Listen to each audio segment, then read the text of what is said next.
ऐश्वर्या राय बच्चन, जिन्हें दुनिया की सबसे खूबसूरत महिला कहा जाता है, का जन्म 1 नवंबर 1973 को मैंगलोर, कर्नाटक, भारत में एक मध्यम वर्गीय तुल्लु परिवार में हुआ था।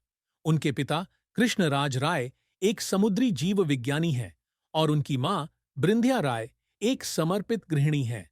बचपन से ही ऐश्वर्या अपनी प्राकृतिक सुंदरता और प्रखर बुद्धि के कारण दूसरों से अलग पहचान रखती थीं तथा डॉक्टर बनने का सपना देखती थीं। लेकिन किस्मत ने उन्हें सुर्खियों में ला दिया। वह अपने भाई आदित्य राय के साथ पली बढ़ी, जो नौसेना इंजीनियर थे और अब फिल्म निर्माता बन गए हैं तथा जो हमेशा से उनका नैतिक समर्थन रहे हैं। 2007 में उन्होंने महानायक अमिताभ बच्चन के बेटे अभिषेक बच्चन से विवाह किया, जो उनके जीवन में एक महत्वपूर्ण मील का पत्थर साबित हुआ। उनकी एक बेटी आराध्या है, जिसका जन्म 2011 में हुआ। एक अज्ञात सौंदर्य रानी से ऐश्वर्या सौंदर्य और प्रतिभा की एक वैश्विक प्रतीक बन गई है। लेकिन चमकदार मुस्कान के पीछे चुनौतियां, दुख और कम झात ताकत छिपी हुई है। ऐश्वर्या राय बच्चन का करियर एक अप्रत्याशित सपने की तरह शुरू हुआ। मनोरंजन जगत में प्रवेश करने से पहले वह मुंबई विश्वविद्यालय में एक प्रतिभाशाली वास्तुकला की छात्रा थीं, लेकिन यह उनकी सुंदरता ही थी जिसने फैशन उद्योग का ध्यान आकर्षित किया। 1994 में उन्होंने मिस इंडिया प्रतियोगिता में भाग लिया और क्वीन का खिताब जीता, जिससे उसी वर्ष मिस वर्ल्ड में उनकी ऐतिहासिक जीत का मार्ग प्रशस्त हुआ। इस खिताब ने न केवल उन्हें भारत का गौरव बनाया, बल्कि बॉलीवुड में प्रवेश के लिए उनके लिए एक कदम भी साबित हुआ। उनकी पहली फिल्म इरुवर 1997, जो मणिरत्नम द्वारा निर्देशित एक तमिल प्रोडक्शन थी, को मोहनलाल के साथ उनके सूक्ष्म अभिनय के लिए आलोचनात्मक प्रशंसा मिली।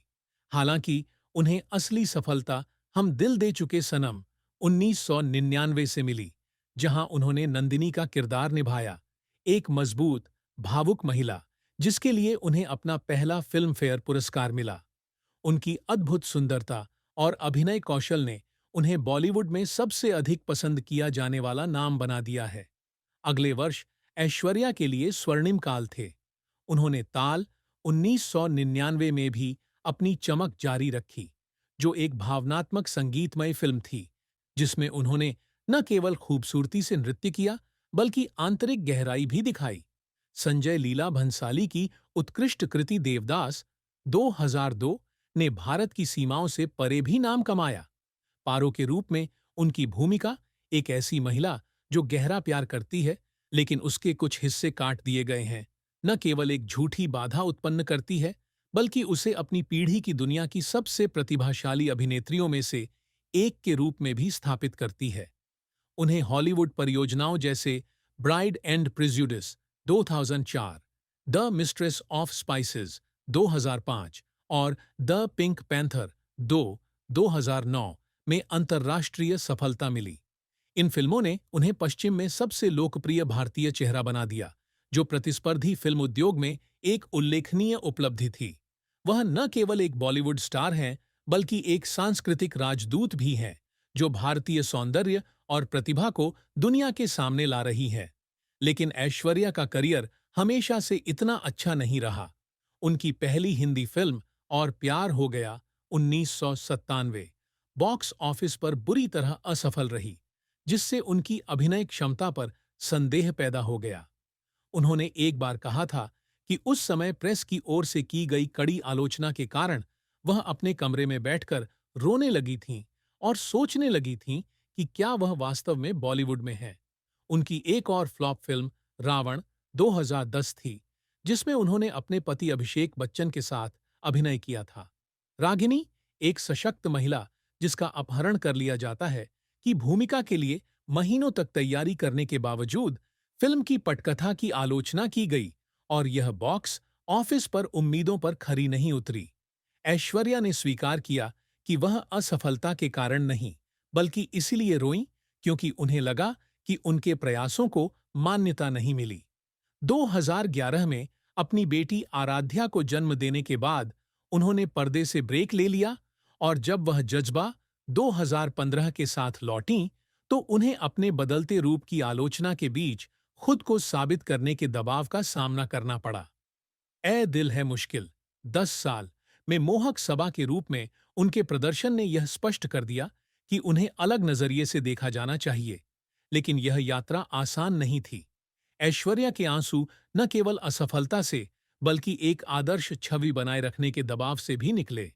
मिस वर्ल्ड और सौंदर्य आइकन होने के नाते उनकी उपस्थिति को लेकर हमेशा ही उनकी जांच की जाती है। गर्भावस्था के बाद के वजन से लेकर उम्र से संबंधित झुर्रियों तक। उन्होंने एक बार बताया था कि ऐसे भी दिन थे जब वह सोशल मीडिया पर दुर्भावनापूर्ण टिप्पणियों के सामने खुद को असहाय महसूस करते हुए आईने के सामने बैठ जाती थीं और रोती थीं, क्योंकि वह लोगों की उम्मीदों पर खरा नहीं उतर पाती थीं। लेकिन ऐश्वर्या नीचे नहीं गिरी। उन्होंने लॉरियल, कल्याण ज्वेलर्स के विज्ञापन अभियानों से लेकर महत्वाकांक्षी फिल्म परियोजनाओं तक काम करना जारी रखा, जिससे यह साबित हो गया कि उनकी प्रतिभा उनके सुंदर रूप से कहीं अधिक है। उनका करियर एक लंबी यात्रा है, जिसमें उन्हें दर्शकों के दिलों में अपनी जगह बनाए रखने के लिए रूढ़िवादिता, दबाव और स्वयं के खिलाफ संघर्ष करना पड़ता है। ऐश्वर्या राय बच्चन के जीवन का सबसे बड़ा दुख 2017 में उनके पिता कृष्णराज राय की मृत्यु हो सकती है। कृष्णराज न केवल उनके पिता थे, बल्कि उनके साथी भी थे, जिन्होंने उनकी सौंदर्य यात्रा के शुरुआती दिनों से हमेशा उनका साथ दिया।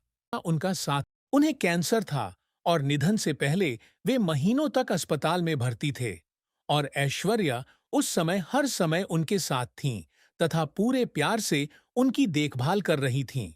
उन्होंने एक बार कहा था कि जब उन्होंने मुंबई के लीलावती अस्पताल में अंतिम सांस ली, तो उन्होंने उन्हें गले लगा लिया और उनके अंतिम दर्शन किए। ऐसा महसूस हुआ कि उनके दिल का एक हिस्सा भी उनसे दूर चला गया है।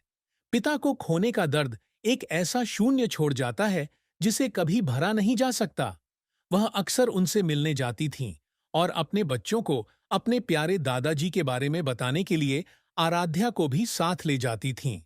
ऐश्वर्या ने एक बार कहा था कि जब भी वह अपने पिता के बारे में सोचती है, तो वह रो पड़ती है, क्योंकि उन्हें उनके प्रोत्साहन भरे शब्द याद आते हैं। वे पल याद आते हैं जब उन्होंने उनका हाथ थामा था और कहा था कि वह कुछ भी कर सकती हैं। पिता को खोने के दुख के अलावा ऐश्वर्या को अन्य मानसिक पीड़ाओं का भी सामना करना पड़ा।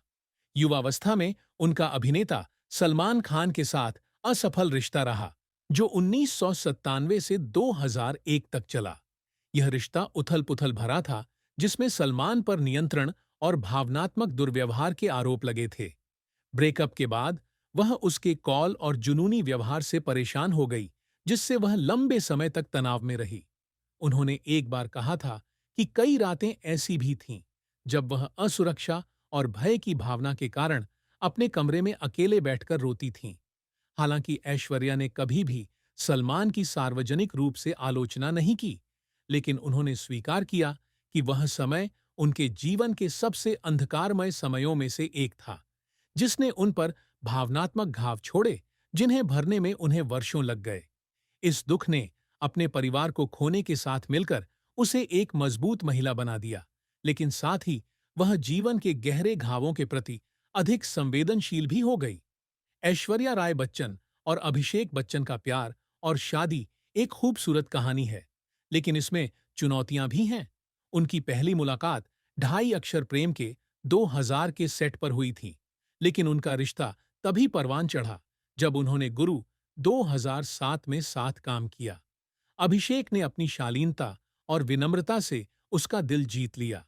उन्होंने गुरु की रिहाई के बाद न्यूयॉर्क में उनके सामने शादी का प्रस्ताव रखा और 20 अप्रैल 2007 को मुंबई में एक भव्य पारंपरिक विवाह समारोह में उनकी शादी हो गई।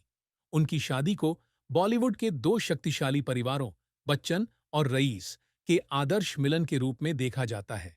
2011 में आराध्या के जन्म ने उनके प्यार को और मजबूत कर दिया। ऐश्वर्या ने एक बार कहा था कि अभिषेक वह व्यक्ति है जिन पर वह सबसे ज्यादा भरोसा करती हैं, जो हर फैसले में उनके पीछे खड़े रहते हैं। हालांकि उनका विवाह बिना किसी तूफान के नहीं हुआ। हाल के वर्षों में दोनों के बीच दरार की अफवाहें सामने आने लगीं, खासकर तब जब ऐश्वर्या कई महत्वपूर्ण कार्यक्रमों में अभिषेक के बिना अकेली दिखाई दी। कुछ सूत्रों का कहना है कि बच्चन परिवार के दबाव, विशेषकर अपनी सास जया बच्चन के साथ जटिल संबंधों के कारण वह काफी तनाव में है। हालांकि इसका कोई ठोस सबूत नहीं है, लेकिन ऐश्वर्या को यह एहसास हो गया है कि बड़े परिवार में जीवन हमेशा आसान नहीं होता है, और कई बार जब उन्हें गलत समझा गया या अकेलापन महसूस हुआ तो वह रो पड़ी। उनके प्रेम जीवन में एक और दुख सलमान खान के साथ उनके अतीत से मिली गहरी चोट है, जिसे अभिषेक के सामने खोलने के लिए उन्हें इससे उबरना होगा। सौभाग्य से उनका प्यार मजबूत बना हुआ है और अभिषेक ने हमेशा अपने साथियों के सामने सार्वजनिक रूप से उसका बचाव किया है, जिससे यह साबित होता है कि वे सभी बाधाओं के बावजूद एक मजबूत जोड़ी हैं।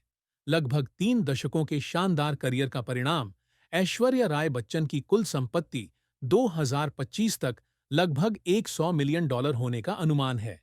उनके पास मुंबई के बांद्रा में एक शानदार अपार्टमेंट है, जिसकी कीमत लगभग $10 मिलियन है, जहां वह अभिषेक और आराध्या के साथ रहती हैं, जब वे जलसा बच्चन परिवार के साझा घर में नहीं होती हैं। इसके अलावा दुबई में पाम जुमेराह क्षेत्र में स्थित समुद्र के दृश्य के साथ उनका एक रिसॉर्ट विला भी है, जिसकी कीमत लगभग $5 मिलियन है।